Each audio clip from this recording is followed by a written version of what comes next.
సాములూరు చచ్చిపోయాడు. సాములూరు చచ్చిపోయారా? ఎలా? ధర్మ సంస్థాపన కోసం నేను చంపేశాను. సాములూరిని నువ్వు చంపేశావా? ఏమండి ఏమండి ఏమండి, వాళ్ళేంటి నిన్ను చూసి పారిపోతున్నారు? సాములూరు నువ్వెందుకు చంపావు? నువ్వైతే పెద్ద మాయగాడిలో ఉన్నావే. అసలు సాములూరు చంపడం ఏంటి? ముట్టుకోవద్దు. ఓ ఇప్పుడు అర్థమవుతుంది. సాములూరు చంపడం కోసమే ఈరొచ్చుంటావు. రాంభక్తుడు అని చెప్పి మా గుళ్ళో చేరి నాతో తిరుగుతూ పెద్ద అడిగే మాడావే. అమ్మో, గురుజీకి తెలిస్తే చాలా బాధపడతారు. వద్దు, నువ్వు మా గుళ్ళో ఉండొద్దు, నాతో తిరగద్దు. వెళ్ళిపో వెళ్ళిపో. అంజీ, నీకేమవదు. అసలు ఇప్పుడే నీకు నా అవసరం ఉంది. జరగబోయేదేమిటో నీకు తెలీదు. నువ్వు తట్టుకోలేవు. నేను నీతో ఉంటానంజీ. ఏంటి జరగబోయేది? పెద్ద బ్రహ్మలాగా మాడుతున్నావే. చేసింది చాలు అని బయలుదేరు. అంజీ, నేను వెళ్ళిపోతే మళ్ళీ రాలేను. నువ్వు ఒక్కసారి వచ్చినందుకే ఇన్ని గొడవలు. మళ్ళీనా?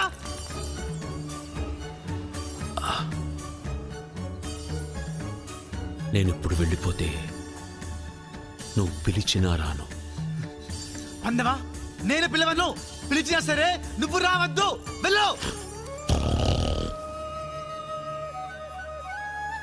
ఇప్పుడు నేను వెళ్ళనంటే ఏం చేస్తావు?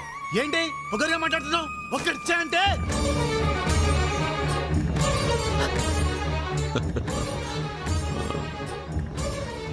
నన్ను కొడతావా? నువ్వు వెళ్ళకపోతే నువ్వు రాంభక్తు అంటావు కదా. మీ రాముడు మీద ఒట్టు.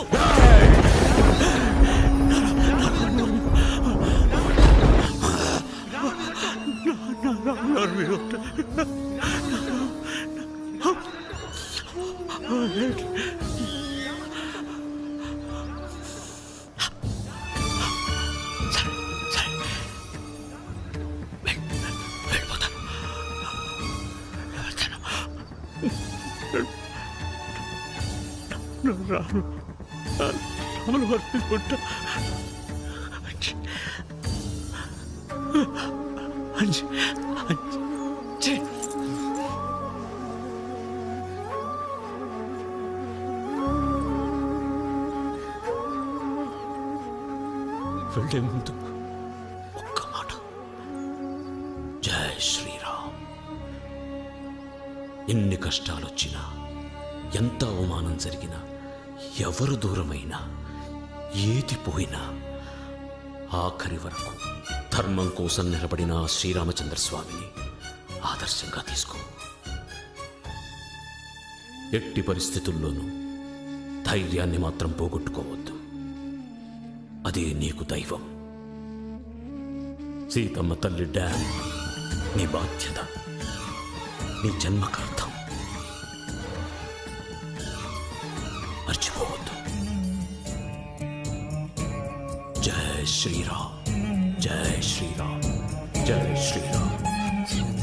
శ్రీ ఆంజనేయం, శ్రీ ఆంజనేయం, శ్రీ ఆంజనేయం, శ్రీ ఆంజనేయం, శ్రీ ఆంజనేయం, శ్రీ ఆంజనేయం, శ్రీ ఆంజనేయం, శ్రీ ఆంజనేయం.